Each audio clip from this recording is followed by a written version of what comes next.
So I love this concept of humaning, and I'm not exactly sure how this is going to go, but I just got a thought when I was in my chair that a couple of things that are really big that would have been potentially even taking me out if they went wrong came up, and I immediately was like, no, I will not think about this. I'm sure that this is going to resolve. Because everything's always working out for me. That's right. So then I take smaller circumstances, but for big things that I really want. One day I was visualizing, I was inspired to do it. I felt the man that I wanted wrap his arms around me, and I was just laying in bed and feeling the ease of having coffee together. An hour later, a man that I've known for 10 years that I haven't seen in a long time sent me a message that said, I've had a crush on you for the last 10 years. I have felt the same way. And it was with shocking speed that I enjoyed this giddy, good feeling, that I started to focus on the 10% of it that was a little out of place. And I'm like, what are you doing? Why would you do that? Humaning, yes. And I'm noticing in every area of my life, like I live such a good life, and I've been following you for over a decade. And actually, we've been following you. You think you're following us. You're the one stirring all the trouble up. You're the one putting all the stuff in the vortex. You're the one pointing at what you want us to give our attention to. Yes. So I'm looking at the next leading edge step for me to really just do that hard when I look in that direction of something that legitimately is not what I want, whether it's in business or anything or a relationship, and just say, no, I don't have to consider that, because it's either this or something else. Let's chew on this for a little bit, because when you say no, the universe says she wants a lot more of that, because there's no such thing as no in this attraction-based universe. You're really going to like this, so let's just chew here for just a little bit. Start with something that you know really well. There's only attraction, there's no assertion. So that means when you get something that you don't want and it feels like somebody else is involved, it feels like they're after you, so you feel resistance about it. You sort of want to push that away. But when you stop for a moment and remember the most essential, absolute premise of all that you know, there's no assertion. So if there's no assertion, and it feels like something's coming at me, what's up with that? Oh, I'm attracting something that I'm trying to push away and blaming them. You don't want to go there, do you? Blame does feel better than guilt, but that's what's happening. As Esther's been chewing on this recently, and chatting with a few friends about it that are just enjoying the hands-on feeling of creation. She remembered an analogy that we offered years ago about, imagine your garden hose is out there in the dirt of the garden, and it's been raining, and some dirt, soil, is washed up into the hose. But when you open your valve and let some water flow, it all washes right out. It all washes right out. And it doesn't have to be a fire hose kind of pressure to wash it out. It just has to be gentle. And so, as you are meditating on a regular basis and looking for positive aspects, reveling in the deliciousness of your life as you so often do, then you've just got that steady flow, that ease and flow of well-being flowing from you, which puts you in a position where you can't negatively attract and positively attract at the same time. You're doing one or the other. For Esther, there was something about acknowledging, wait a minute, this person is doing something to me that I don't like. And it feels for sure like that person is doing it to me, or that this situation is doing it to me.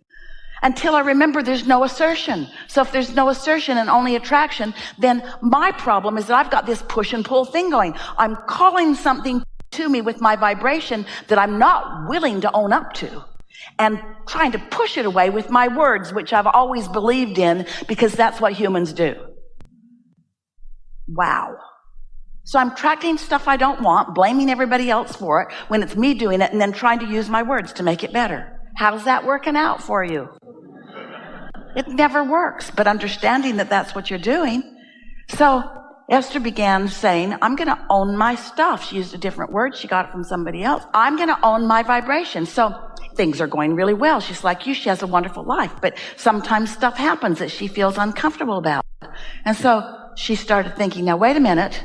There's no assertion. So all my previous premises are flawed as I think you're doing that to me. You situation, you traffic, you economy, you whatever you are, you government, you politics, you personal whatever. If law of attraction, if it's only attraction, there's no assertion, then what is it that I would be well to acknowledge that I've got going on that's making me call that from you? All right, so you're sitting with that for a minute. Does that make sense to you?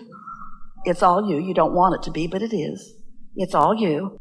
Feels like it's them, but it's all you. Damn it.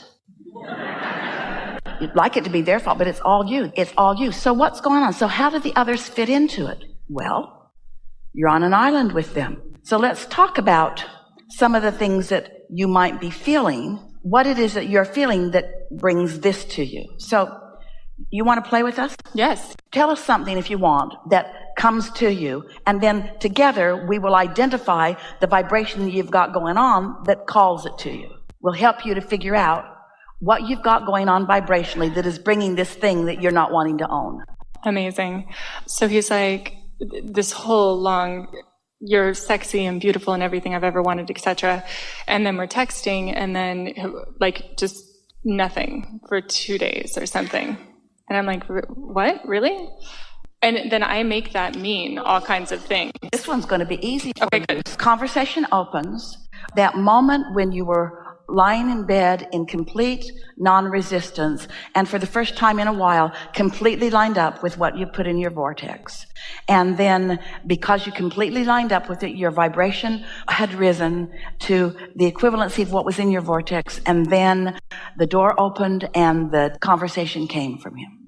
When you got what you wanted, we're saying it was attraction from under the influence of source.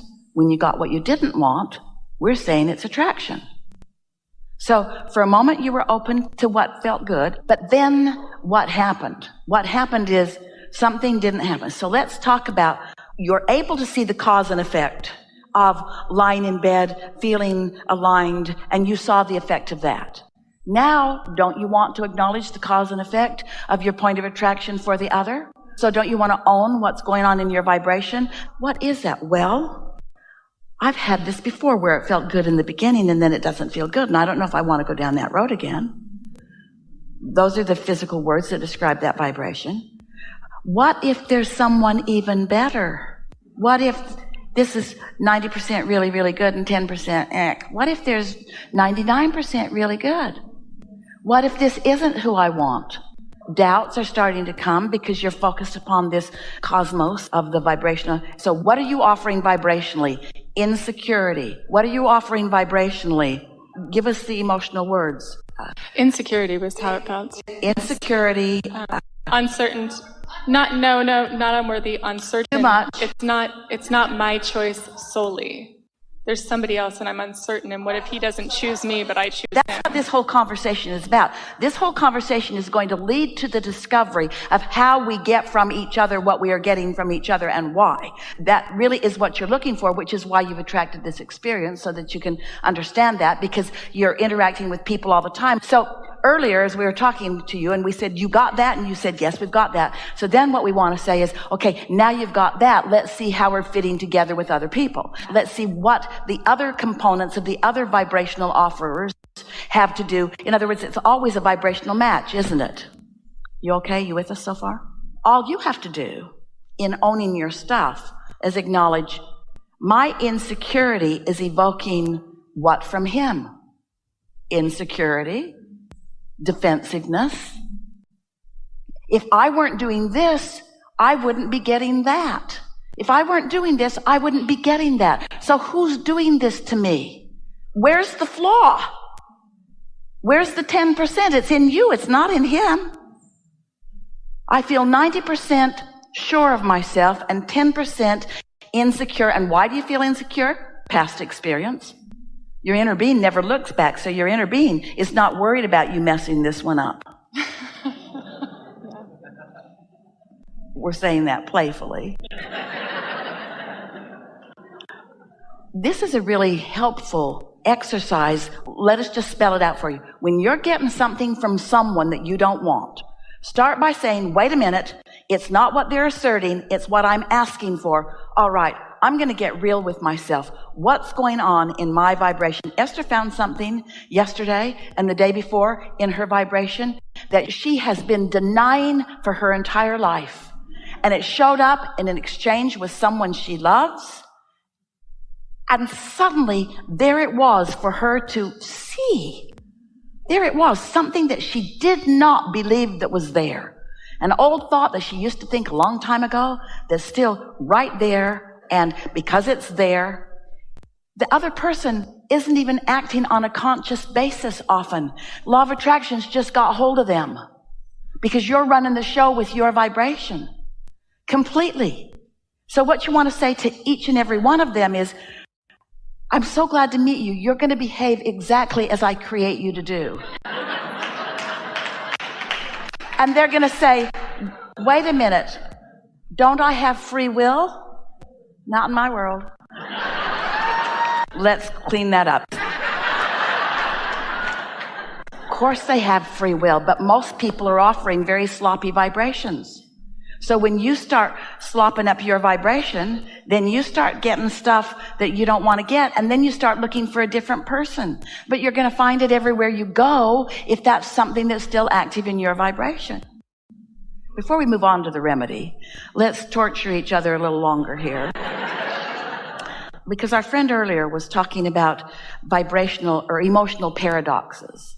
And we say there aren't any emotional paradoxes because what you've got going on vibrationally is going to be matched with precision.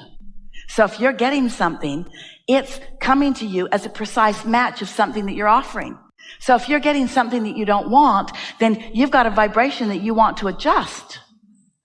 Don't you love knowing that? This is what hands in the clay is. And how are you going to know that if you don't have a life experience that causes you to look for it and find it? Yes?